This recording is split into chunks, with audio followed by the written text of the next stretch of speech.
Hi, good evening, everyone. I'm JP Tong. I'm now at Kechara Forest Retreat, Malaysia, and welcome to today's Thursday Paranormal Tales. How is everyone doing so far? As you can see, I'm alone today.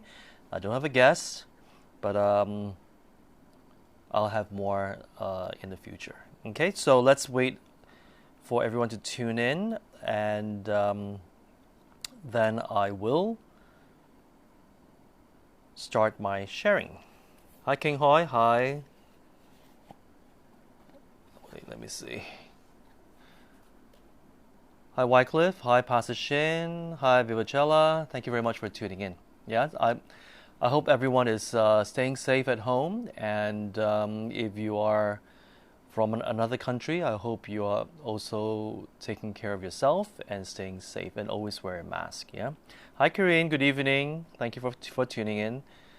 Thank you for your likes. Hi, Bradley. Good evening. Hi, Whoopi. Thank you very much for tuning in. So today I will be talking about the power of prayers. So something that is less scary than last week and a couple of episodes. Something different. Yep. Where Batku, where's your Buddhist?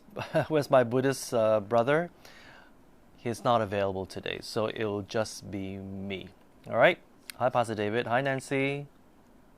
Okay, so today I'll be talking about the power of prayers, and I'll be talking about my experience about how, you know, how from being not exposed to any form of spirituality to immersing myself in the midst of it when I was assisting and serving my teacher, His Eminence Ten Rinpoche.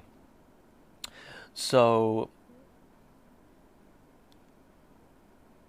yeah, so, um, and I was learning about Buddhism because I was very new, yeah, and I remember that there was one day, a good friend of mine, she called me up and she said that her brother was, just went into a coma, and I didn't, and no one could figure out why, because what happened was at that time it was during the bird flu, because bird flu was something new, and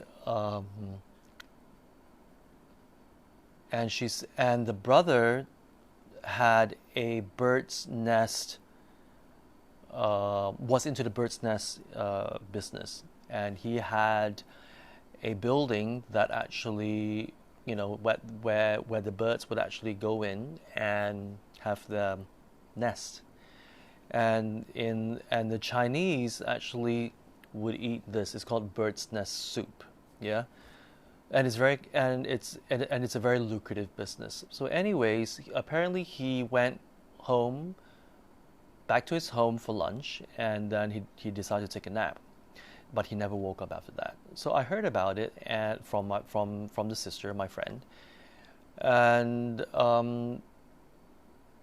for days, doctors went to examine him and could not figure out what was wrong, and he was under quarantine, so people couldn't actually get near to him. And apparently, a lot of scientists from all over the country went to figure out, is this a new strain of the avian flu or something? So he was under observation, and a lot of research was done on him, but unfortunately, he was still in a coma. So after I heard about it, then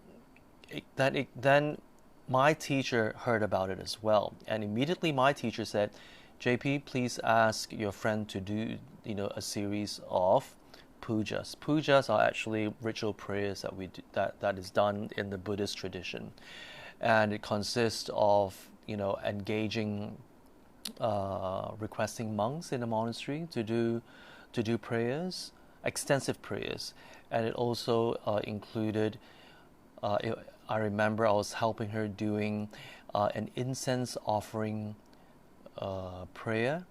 We had to burn a lot of incense. I think it was juniper. It was a lot. It was a huge heap of it. I remember that we were burning um, nearby the house that was staying. It was like in a field, and at the same time, she had to purchase a certain number of Buddha statues and on behalf of a brother, and donate it to people who would actually put it on their altar and recite long life prayers specifically for the brother. And I remember when all the prayers were done, both from the monastery and from her side, the following day she called me up. She said, "You're not going to believe this, JP." I said, "What?" "My brother woke up." "Oh," I said, "that's wonderful." I said, "What happened?" She said she has no idea. The brother just woke up, and immediately she happened to be there, and immediately he said, like, what happened? Like, where am I?" Because he didn't know what was going on. And then after that, he asked his sister, my friend, to actually pass him a book. It was a Buddhist book, which my friend was, all for a long time, was trying to get him to read this Buddhist book, and he would refuse to do that. But for some reason, she said it was strange. My brother woke up, and the first thing he asked was, "Pass me that book." So I said, "That's wonderful." So she said, "Oh, I'm so thankful." So I said, "So what's this virus, or what happened?" She said she has no idea. She has no idea, and even until this day, I think it's been like what 10 years already. Until this day, they have no idea what happened to him. They couldn't figure out what was causing him to go into a coma. But I remember what Rinpoche said. Rinpoche said that he was going through some negative karma, and it had to be purified. And according to Rinpoche's divination, he had he could overcome, and he could actually he could actually get through this obstacle and survive it. And I also remember Rinpoche saying that ask the doctors to check somewhere, like in the abdomen somewhere.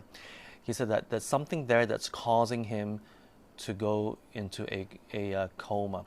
But see, the doctors checked everything, but unfortunately they couldn't detect what virus it's in that organ that's actually creating that coma. But what I'm trying to say is this, that it wasn't a miracle per se, because then I explained to my friend. I said that in Buddhism, what we are taught is the law of cause and effect, the law of karma, cause and effect. And when there are when we are going through certain negative karma in our life, sometimes if you know how, you can actually dilute the effects of these negative karmas.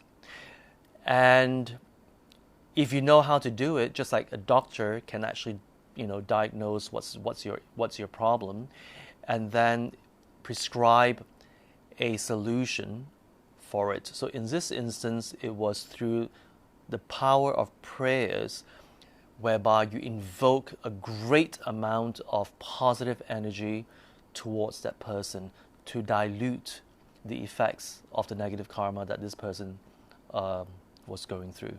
And because of that, you actually see the person miraculously overcome that particular obstacle.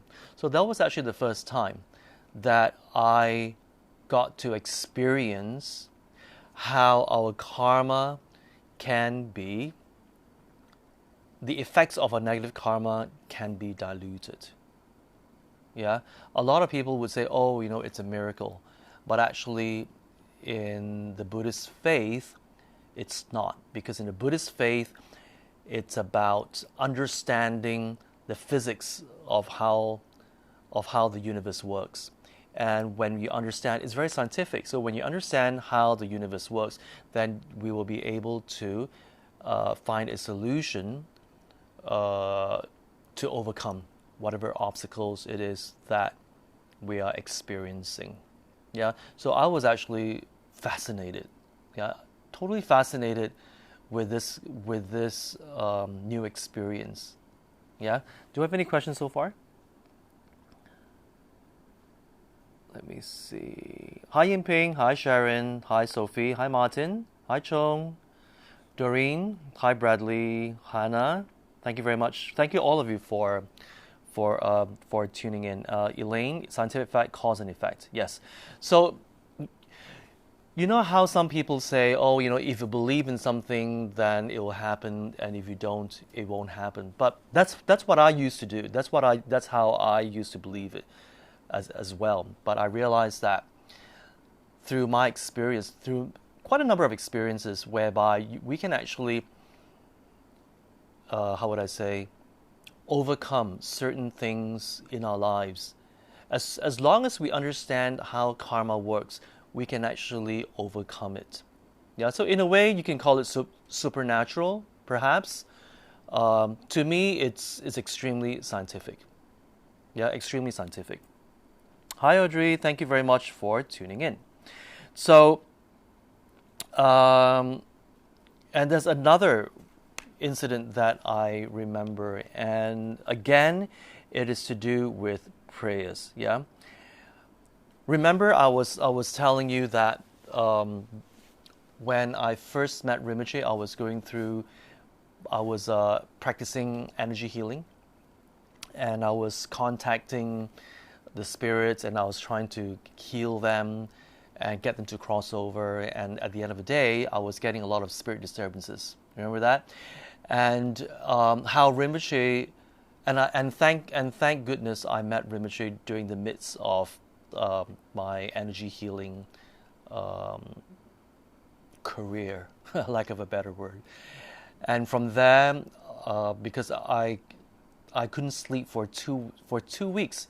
It was 2 weeks before the Qingming festival. The Qingming festival is like All Souls Day. Is it called All Souls Day? Yeah, it's where people go to to the cemetery. It's a like the grave cleaning day. Yeah. Or tomb sweeping. Tomb sweeping. Okay, it's the Chinese version of tomb sweeping. Anyways, and there was a particular spirit that would not let me sleep, and it was very mischievous because it was a young guy who just kept coming into my dream and waking me up. So for 2 weeks, I couldn't sleep. So then I said that there was one night I was invited to Rinpoche's talk, and Rinpoche was giving a talk to the writers about, I think it was about his biography, about his life. And then when I wanted to excuse myself that night because I was extremely tired, and I told Rinpoche why, and Rinpoche actually prescribed a prayer for me to do. Yeah, and Rinpoche said, I think in one of my episodes I actually spoke about it, and I said that, and Rinpoche said, if you want to have a good night's sleep, you have to stop communicating with the spirits when you're meditating.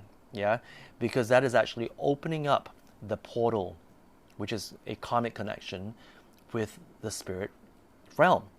And because I've been doing it on a daily basis, the connection was so strong that anything that crossed my path would actually come and disturb me.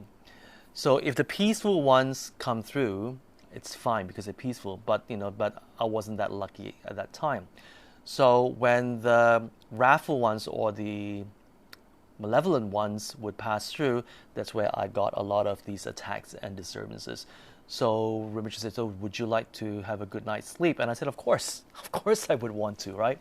So Rinpoche said, then stop doing that, and Rinpoche said, I will do a ritual for you. It was a Vajrayogini Gakko, which is one of the tantric Buddhas, and she's extremely potent and extremely powerful, whereby Rinpoche would actually do that ritual and actually cleanse all that the orifices. Orifices are actually physical holes, very tiny holes in our body whereby spirits can actually enter.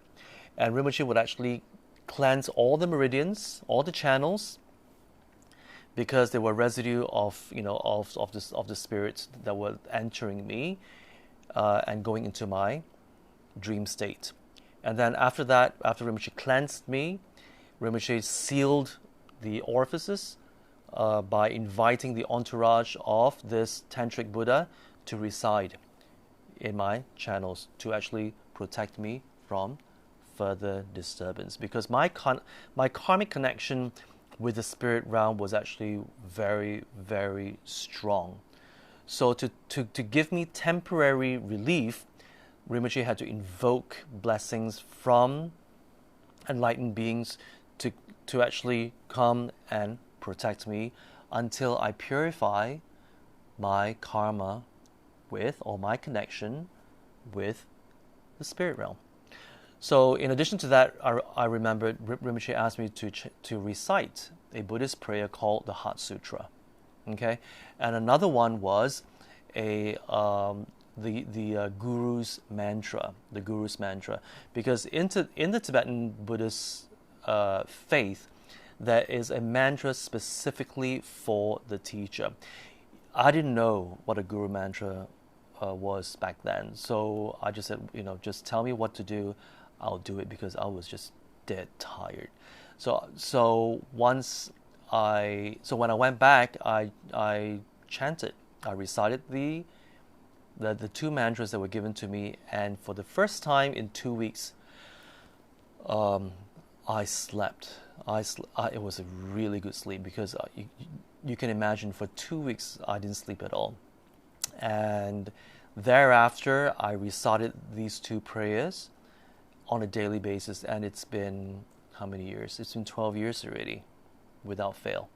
Yeah, so I've been doing it consistently, and that actually helps. So again, and at that time, because I didn't know much about Buddhism. I was a virgin. I didn't know what was going on, but I was so desperate that I was just willing to try anything. But now, in hindsight, I was very grateful that Rinpoche actually gave me, prescribed the solution for me, and which is to use the power of prayers to sever the karmic connection that I had developed over a span of I think by that time it was 1.5 years of the energy healing, and immediately all disturbances stopped. It stopped for years, and I didn't see or experience any type of spirit disturbances thereafter. Okay, again, we can call it a miracle. Well, to me at that time, was like, wow, how powerful. Because you can imagine when you are so desperate and you're so tired. I could just stand up and sleep, because I didn't sleep for 2 weeks. And there's nothing you can do to get rid of that spirit that kept just coming into my dreams, into my dream. For 2 weeks, it was horrible. So I was very, very grateful. Yeah, and I told all my friends about it, and they said, "Oh, wonderful, wonderful." So that was my first experience of how powerful prayers can be. That was my personal experience. Okay, so any questions so far before I continue? Bradley says Bradley, right? Oh no, before that. That's Freon here. JP, please tell about the pujas on the ghost realm. For those people who are murdered, how pujas help? Okay, well, if you have, or if you know of someone who have been murdered and you would like to dedicate prayers to them, what kind of prayers would be good? Well, first of all, you can do uh, medicine Buddha puja, prayers. That is if you're in the Buddhist faith, yeah, in the Buddhist faith. If you're from a different faith, you can do your faith, whatever prayers it is that you do for the deceased. But for in Kechara, we would actually prescribe medicine Buddha. We will also prescribe Dorje Shugden and Lama Chopa. You can do that as well. Lama Chopa, which is very, very good. Okay, you can do those. And of course, you can light a lot of candles, as many as you can. And there is a prayer that you can do when you light the candles, and you dedicate the candles, because candles are a good source of generating very positive energy towards, and when you dedicate that towards a living person or towards a person, to a deceased person, or even a pet, it is extremely, extremely potent. Extremely potent. I remember there were times when we received news in the middle of the night that one of our members' loved ones are not doing very well in ICU, and immediately my teacher would say, okay, depending on the severity of the illness, there were certain instances whereby we had to light 1,000 candles. There were certain instances because it was a matter of life and death. And immediately I remember my teacher would gather all of us sometimes to do prayers, and there was a specific prayer to do, and it was usually Dorje Shugden, yeah, which is the protector practice, the protector prayers. We would do that, and if it required more complicated prayers, Rinpoche would do it himself. And then once it's done, then the following day we would hear good news that the person actually survived the night. So I've actually experienced that, and I would be totally blown away that even lighting candles would have that kind of effect. Yeah, so the key here is, once we light the candle, we have to do a prayer. It doesn't matter how you say it. It is the intention, and it's the intention behind it. So you can say it in your own words, and when you offer it up in our faith to the Buddhas, offer it up to the Buddhas, and you dedicate the merits generated from the offering to the person or to the animal that needs it very, very, very badly. And that actually helps. Okay, so don't just light the candle and just leave it there. You have to offer it to an enlightened being. Offer it to an enlightened being so that you can actually generate that merits, or generate that positive energy from there, and immediately dedicate it.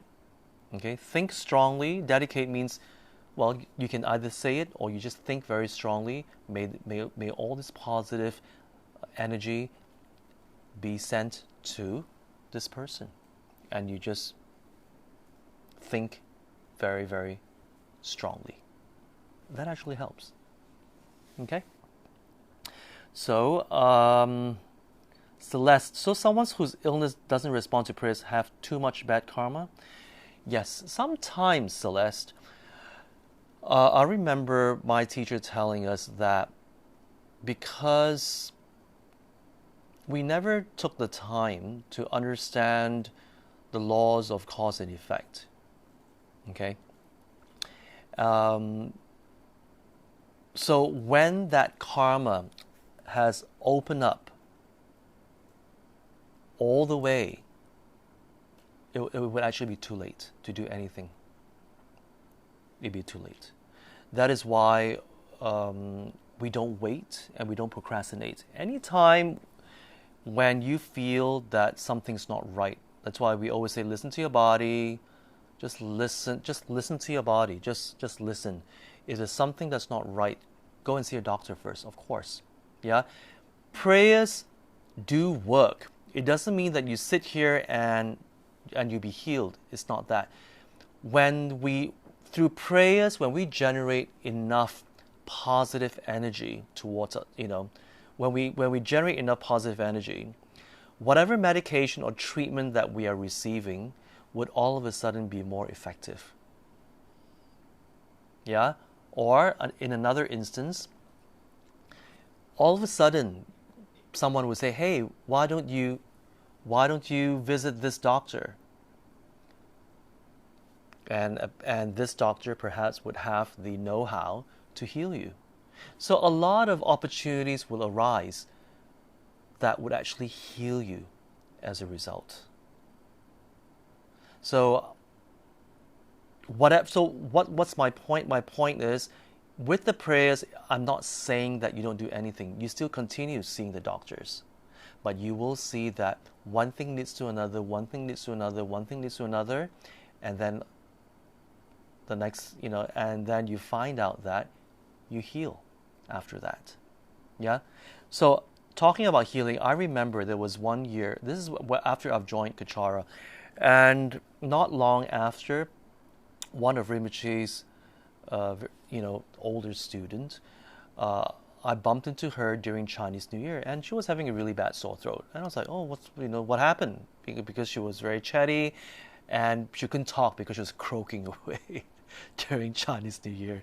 And she said, oh, perhaps, she's been eating too much of the fried snacks, which we always have during Chinese New Year. So then after that, I remember a week later, she called me and she was crying. I said, hey, what happened? And she still had that sore throat. I said, what's wrong? She said, JP, you're not going to believe this. The sore throat that I was experiencing for the past week was actually cancer. I was like, you must be kidding me. She's like, no. I said, why don't you get a second opinion? She said she did. She had 2 or 3 opinions, and the doctor was saying that she had throat cancer, and she said there was no symptoms. It was so fast, and this cancer was so aggressive that it was the end. It was late. It was the end of the 3rd stage, approaching 4th stage, and the doctor was saying you have to go for chemotherapy immediately. But whether or not, how would I say? Yeah, immediately, and then the doctors say if you don't, there's a very slim chance that she may survive. So she was crying, and she said, oh, can you please ask Rinpoche to help me and save me, and crying. So anyway, so I did pass a message to Rinpoche, and Rinpoche granted an audience with her. I was not in the audience. So then after that, she told me that Rinpoche prescribed certain things for her to do, and one of it was for her to do a retreat. It was a Dorje Shuden retreat, and she had to go to be in the retreat for a certain number of days, and there were a certain number of mantras that she had to recite and fulfill. And in addition to that, I think there was some prayers that she had to sponsor the monks in the monastery to do for her immediately. And these were massive prayers, which means that she had to have like the entire monastery of monks, hundreds of them, doing prayers for her. And apparently the divination also said that she is to go for a chemotherapy as well. So she went for chemotherapy. She did the whole 9 yards, and she was very, very diligent in doing her spiritual retreat, and once in a while I would bump into her in our center in the city, and poor thing. I mean, you could see that her nails were falling off. She was losing her hair, and she didn't look good. Yeah. Um, then months later, she completed all her chemotherapy, and she went back to see her doctor, and her doctor, the oncologist. That's what she told me. She said, when my doctor saw me, he was shocked because he told her that he didn't think she would survive because the cancer was so aggressive that from nothing it went to third stage really quickly, and it was approaching fourth stage, and that was it. And immediately the oncologist asked her, did you meet a holy man? And she said, yes, I actually consulted my guru. And she said, oh, good for you. And he was very, very happy. And he said, oh, it's a miracle. Wow. Because based on his medical knowledge and his diagnosis of the condition of how aggressive her cancer was, there was no way she would have survived it. No way. But of course, she was very happy. She was very happy that she managed to survive. And Rinpoche did tell me behind the scenes that Rinpoche told her specifically, make sure you don't, cut corners and take the easy way out. Whatever instructions that were given to her, she had to follow it to the T. Because the chance of her surviving was extremely slim. It was a very slim chance of her surviving.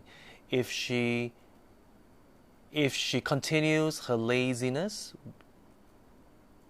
because she wasn't a very diligent practitioner, unfortunately, and apparently Rinpoche had already warned her 5 years ago to get her to do more spiritual practice. So just spend more time to do more. And she had a lot of reasons why she couldn't do it, because she was busy with the work, and she was single, and she had to earn a lot of money so that when she grew old, she would be financially taken care of. So Rinpoche did say that that Rinpoche asked his student, this lady, so with all the money that you have saved, with due respect, is that going to help you? So she said that she deeply regretted her lack for not following Rinpoche's advice, and she didn't want to die. So Rinpoche said, then you have to follow my instructions just like a doctor, and you just follow it to the T. So thank goodness she did that. And guess what? She's still around. It's been 10 years. It's been 10 years already. So I always remember this because at that time, I was very worried for her. And at that time, I didn't know whether or not she was going to survive. Because I was very new to Kechara, and all I could think was, oh, wow, life is really so fragile. Yeah, but of course, when she survived all this, and then every time I bump into her in the center, she would actually tell me how grateful she is, and so on and so forth, and that she was so glad that she followed.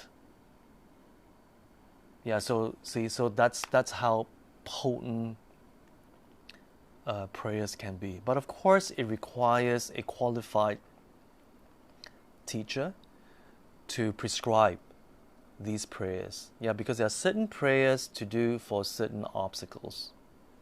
So it's very, very specific. All right, so Let me see. Any other questions? Yes. So again, Celeste. Sometimes it is too late. Sometimes because I have heard Rinpoche say, "Oh, if this person would have asked for help earlier, then there was there was a chance to help this person. But unfortunately, it's too late. They could not dilute the effects of the negative karma. So it was really too late. And all we can do is to dedicate prayers to the person so that the person can retain these good energy and bring it forward to their future lives. And from there, perhaps have a good rebirth. Yeah, so, and that's what we do in our Buddhist faith. Okay, so I hope that helps clarify your question, Celeste. Elaine, question. JB, can you please share with us your paranormal experiences? Well, okay. Sorry? Okay, great. Yeah, so there are quite a few episodes that I've done, Elaine, that you can actually watch. I have been sharing quite a bit. Yeah. Bradley, my pet Chihuahua survived 2 close calls with death through pujas. Definitely. Okay. And what did Freon say? On 21st March, I received calls from a friend that her brother-in-law in UK have diagnosed with COVID-19 in UK. He was a doctor in UK. Thus, immediately we do urgent Doji Shuden Pujas, medicine Buddha Puja, light candles. On 25th March, my friend updated me that the brother-in-law fever subsided and out of danger. Oh, that's wonderful. Thank you very much, Freon, for sharing that. Okay, Aaron says, asks, is puja same as chanting mantra? A puja is actually a more extensive ritual, a much more extensive ritual. Yeah, it's not, and chanting mantras will be part of it.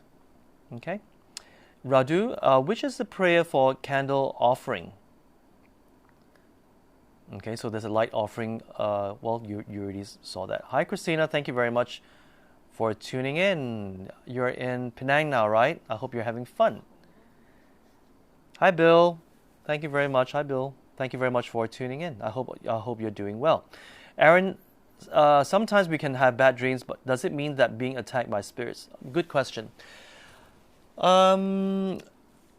If you can have bad dreams, and if you are being attacked by a spirit, in a real spirit, that means you're having a nightmare of a spirit attacking you, and in the dream, you don't know why, but in a specific dream, you feel it in your gut that it was not just a nightmare.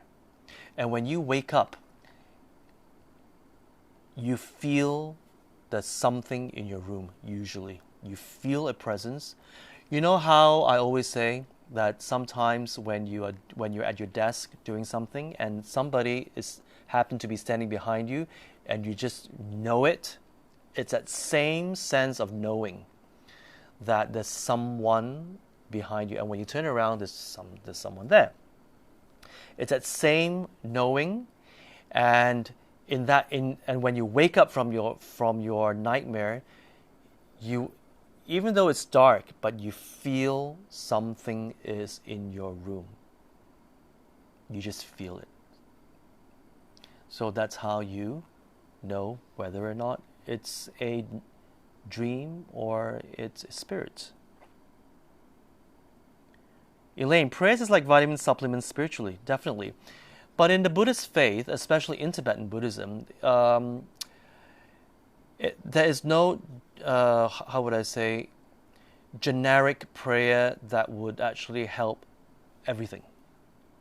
Okay, it depends on the severity of the obstacle, where be it a spirit disturbance, be it a health condition, be it you happen to be stuck in a war-torn place, or you're in a dangerous situation, be it you're going through some financial difficulties, be it you just get going through just obstacle after obstacle after obstacle, and they can be just small obstacles.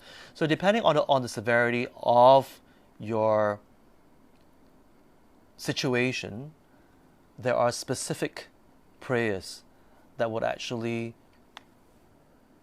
help you resolve that particular obstacle. For example, if you ask me, oh, is taking multivitamins good for you?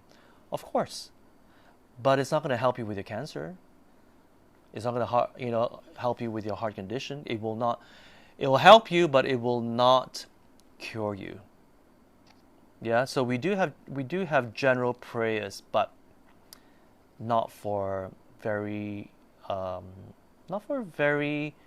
negative, severe negative karma.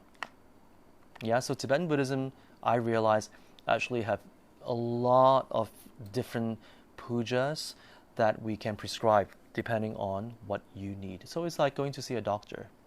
Okay, it is customized. So the prayer or the puja is actually prescribed specifically to resolve your current situation, and that's how potent it is. That's how potent. Okay, I hope that explains. Suraj, the power is not in the prayer. The power is in relationships with consciousness you are praying, and for how long and deep. The real science of the universe is law of karma, but those who understand the pattern are enlightened ones. Buddha knew about his 545 lifetimes. Still, he did not consider himself enlightened, and we do not know one of our past life, and we think we understand science. Yeah, correct. So thank you very much, Suresh, for sharing with us your thoughts. So, but we can use whatever that we know to help us. Yeah, at our level, just take it that these prayers that we do actually does have effects. Okay, so we shall not go too deep. Okay. There's another incident that I want to share with you, and that is also about healing. And this was just recently. This good friend of mine called me one night. This was like when was this? Before, just beginning of the year, before the pandemic started. And she was on a vacation somewhere in Malaysia, and she was there with the sister and the daughter, and because the sister was going through some medical treatment, so she was there with the daughter, and they decided to since the sister was in the hospital going for treatment, they decided to have a medical checkup, so they did. And what happened was, when they left the hospital, the doctor immediately called her and said, I think you better send your daughter back. She needs to be hospitalized immediately, and they were shocked. So apparently the daughter had a severe diabetic condition. It was so severe that if the diabetic condition were to worsen anymore, she would have slipped into a coma. So they were in a shock because they didn't see it coming, and all they knew was, hey, and she kept saying, oh, why is my daughter losing so much weight recently? And I said, well, perhaps, she's going through, she's a teenager, she's going through puberty, and perhaps, well, as they grow taller, perhaps that's where they lose weight. I didn't think twice. Then she called me up. She said, and she was she was very calm, and I knew that she was controlling herself. And she told me what happened, and she asked, so what pujas can we do? I knew she was trying to control her emotions and was in a state of shock. So I said, okay, well, let's quickly light candles for her. Let's do the Dojo Shuden puja for her, and let's do the medicine Buddha puja for her. So we did that. So immediately, I think it was quite late at night. It was like around 11 something at night. Immediately I called our puja team the person in charge of our puja team, and I said, I'm very sorry, but can you please do this urgent pujas for my friend and light candles. So immediately, they jumped on it and did the pujas. So within an hour, they came back to Kechara Forest Retreat and lit the candles and quickly did the pujas. And the last puja ended like 4 a.m. So in the morning, I was very worried because I didn't know what's going on. And I called, and she was busy with the doctor. So, and the results came out, I think by midday, if I'm not mistaken. And she said, "JP, you're not going to believe this." I said, "What happened?" So she said that her condition improved by 50%, just overnight, literally overnight. And the doctor said it was a miracle because even if she was on medication, which they gave her medication that night, it would only improve a few percent. But it was unheard of. It was beyond scientific logic that her condition improved 50% overnight. My friend said, according to the doctor, it would take her months to recover to that level. So I said, well, I'm very glad to hear that. And look, I said, this is what happens when we do the correct pujas for the obstacle. So she was extremely happy, extremely. I said, well, do more. Definitely do more. The more the merrier. The more the merrier, right? It's like, yeah, because you're generating positive energy through prayers. You're invoking very positive, potent energies for yourself and for others. So when people ask me, so how many sessions should we do? The more the merrier. The more the merrier. Because these positive energies will stay with us. Will stay with us not just in this lifetime, but in future lifetimes as well. So it will never be enough. Of course, if you have financial constraints, then you do whatever is enough to overcome that current situation that you're going through. But otherwise, I would do it every week or every month, consistently, because you never know when our next negative karma is going to open up.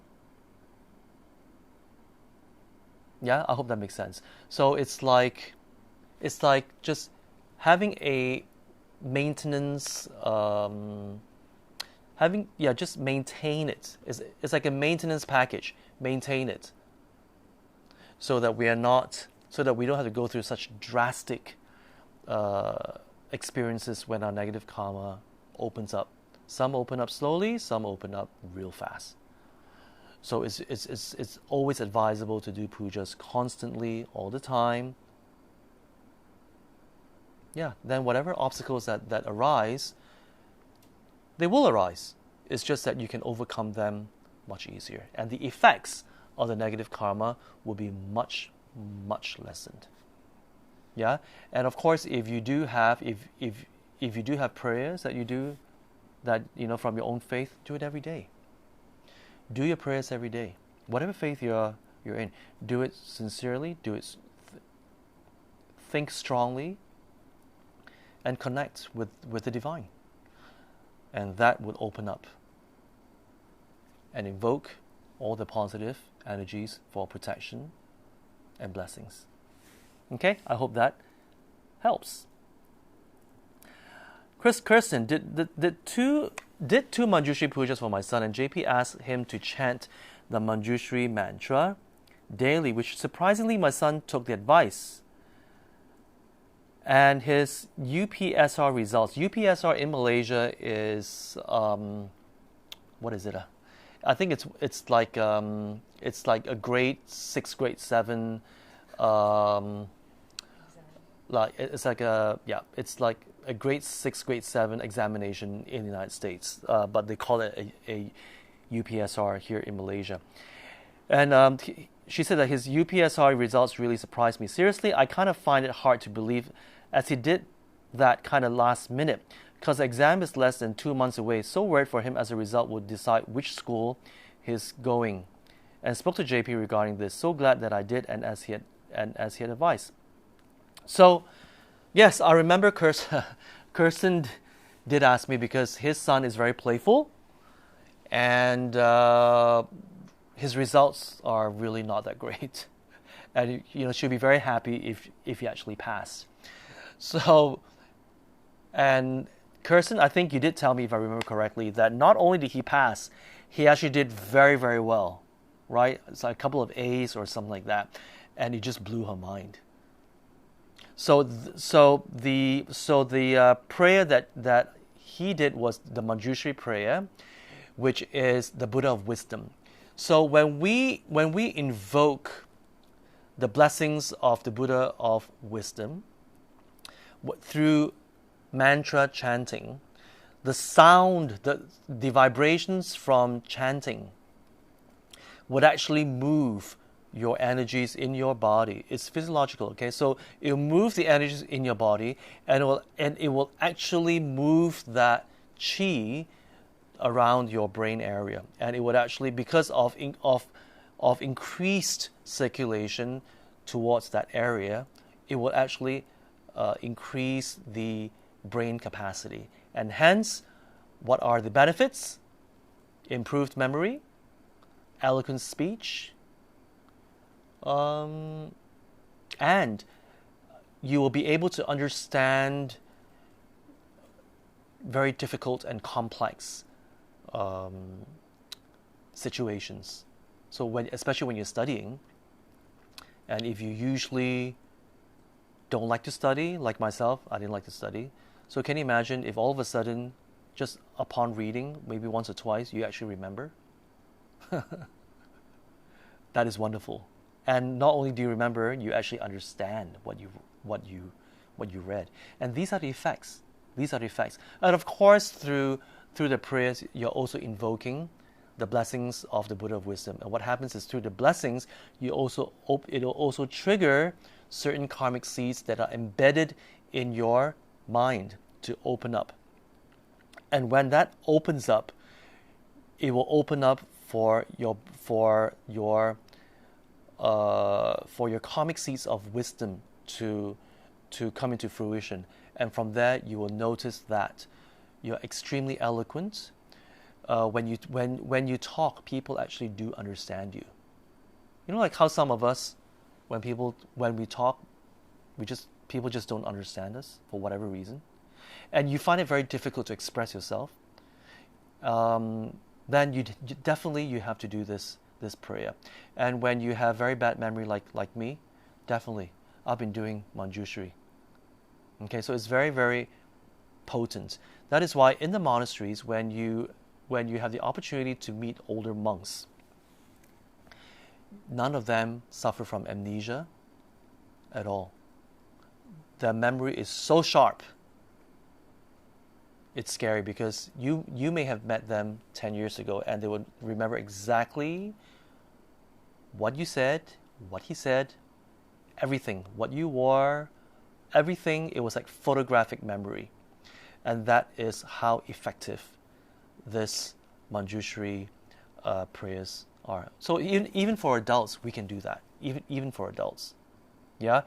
You see, when I told Kirsten this, I said, definitely do it, because I remember there was one incident whereby one of our older members here, he told me that many years ago, like 15, 20 years ago, Rinpoche went to Johor, which is a southern state in Malaysia, and Rinpoche taught in a house where there were like a few families there with children, and Rinpoche taught everyone the Manjushri practice, the Buddha of wisdom practice. And ever since then, the children were more diligent. And apparently, ever since then, the children would actually do the prayer every night without fail. And guess what? the the handful of children who did it every night without fail became straight A's students. So this member in Kechara, I was like, are you serious? He's like, yeah, because his nephews were there. And I said, what? Are they more diligent? Are they more studious after reciting the Manjushri mantra? She's like, not that he knows of, because he's always playing video games. I was like, really? Okay, so when I heard that the nephew came to visit in Kuala Lumpur, I made it a point to talk to the nephew, to ask him, hey, and I did. I say, hey, I heard that you're doing very well in your studies, and it's like straight A's. So I said, so I asked him, so how many hours do you study, just out of curiosity? It was like, not much. I was like, so what do you do? Just play video games. I was like, are you serious? He's like, no, I just play video games. So how do you remember? I said, I don't know. I just listen to the teachers talk in class, and I just read my textbooks once or twice, and somehow I just retain the information. And he said it without air, and it was so nonchalant about it. And he just, after that, he was like, okay, nice meeting you, Uncle JP, see you later. And it was just like that. Wow, that really inspired me. So that's what I think I told you, Kirsten, about it. And then that's where you taught your son. Yes, can you imagine? And that's it. So that's how powerful it is. That's what I'm trying to say here. That's how powerful it is. Okay? And like, Kirsten says, my son even told me that his memories get better and able to focus while the teachers are teaching. Definitely. Okay, and Kirsten says, used to tell me she's so worried about his son because, like with many children who like to study, and his grades were really, really bad. So I'm glad that that he actually listened. So thank goodness, Kirsten, that your son actually listened. Yeah. What else? Audrey, I needed that when I was in uni. Maybe I need that now. Need to study for an exam. Yes, Audrey, definitely you need that. Definitely. Try it and let me know. Then I can interview you the next time you come to KL, okay? Batku, do you know how to purify negative karma? If you know, please share your method. Definitely, Batku. In general, we do the protective practice, Doji Shugden, Om Benza Wiki Bitana Soha, Om Benza Wiki Bitana Soha, Om Benza Wiki Bitana Soha. Do that. Do that as many times as you can. It will help you. Okay? Just recently, before I wrap up, let me share with you. Just recently, I met up with my friend over dinner, and she brought another friend of hers. And she was suffering, and I said, hey, bring her along, because I remember last year, this friend of hers was suffering from cancer, and she joined our meditation class, and I made it a point to talk to her. And I remember at the end of a meditation class, the program, and I said, hey, it will be very good if you actually just recite this mantra, Om Benza Wiki Bitana Soha. It's Dojo Shugden's mantra. And if you do this, it's like because Doji Shugden is like a guardian angel. So if you keep invoking and his blessings and connect to him, it would actually help you generate very, very good energies to help us overcome our obstacles in general, be it financial difficulties, be it your health, your relationship, whatever it is that you're going through. This practice is extremely effective to overcome whatever obstacles that you're going through. Especially, you see, in this pandemic, a lot of people I know are going through financial difficulties. I would strongly advise you to do this mantra. That's it. Om Benza Wiki Bitana Soha, Om Benza Wiki Bitana Soha, Om Benza Wiki Bitana Soha. I just recite it 3 times. You do this as many times as you can. So anyways, so when she came in during dinner, she was glowing. She lost a lot of weight, but she was glowing, and she didn't look sick. I said, wow, you look great. She did. She looked really good. And then during dinner, as we were talking, I said, hey, how are things? How's your health? She said, I'm so happy to tell you, JP, I'm cancer free, and it's been 4 months.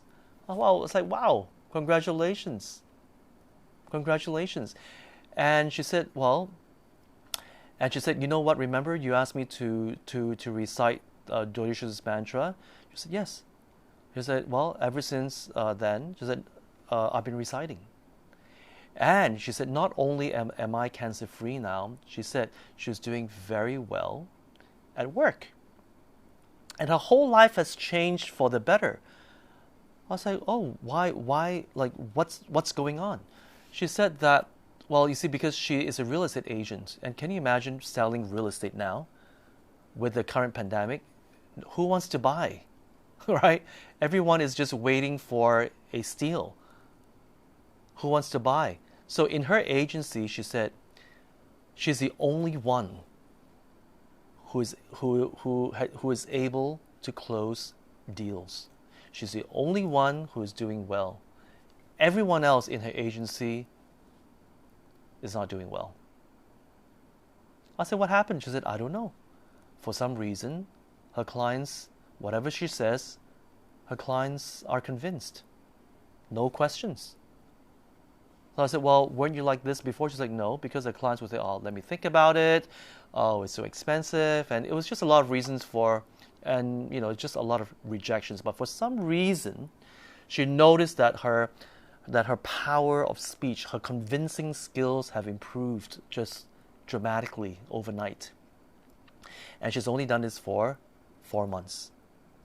And not only that, she said that in the office, there are a few people who are playing office politics with her. Even those who are against her somehow are just distracted and doing something else. And in addition, she said she's getting a lot of, she's meeting with new people who are very supportive, very supportive, very pleasant, very positive people whom she's meeting in her life. And she said it's such a difference that she could actually feel and experience. And she was telling our mutual friend, because it was a friend who introduced her to me and to Kechara. And she was like, you can't believe it. You can't believe it. That how my life has changed ever since I've been doing this prayer. So, and I asked her, so how much do you chant? And she said, well, 3 rounds. Rounds as in, our prayer bead. In the Buddhist prayer bead, we have 108 beads. So in the morning, she'll do 3 rounds. And then at night, she'll do minimum 3 rounds and more if she has time. So per day, she's doing 600 over mantras per day, at least. I said, no wonder. Wow. I said, I'm so happy for you. She said, I know, I'm so happy for myself too. She was just gleaming away. She's like, and she's like, JP, you don't know how my life has changed just overnight. I said, well, I'm so happy for you. I said, continue doing this. She said, definitely. You don't even have to convince me, but definitely. And she turned to my friend and she said, you got to do it too. You got to do it too. Okay, so I know you're watching me, so I hope you're doing exactly what she's been saying. Do it every day. The more, the merrier. Okay, so having said that, I have to finish. So so for those of you, you definitely, whatever obstacles that you're going through, especially in this pandemic, just do it. Okay, I have heard a lot of stories about how powerful prayers can be, and specifically with Dorje Shugden, it is extremely potent. Extremely potent. Do it, and perhaps you can share with me a few months later about your stories and how prayers can actually help you. Okay, so before I end, let me thank today's sponsor. If you like to sponsor this program, please do so, because all our online programs, do cost, and yes, and definitely with your sponsorship, it will help tremendously. So thank you very much for today's sponsor, Freon. Dedication. She dedicates that may all sentient beings have right views and learn Dharma under lineage of Lama Tsongkhapa, guided by Dorje Shugden. So thank you very much. And for those of you who would like to actually learn more about this, you can actually just continue writing your comments. I will answer them later. All right. So thank you very much, and do share with your friends who would like to listen to all these paranormal sharings, be it spirits, be it the divine. We'll share everything.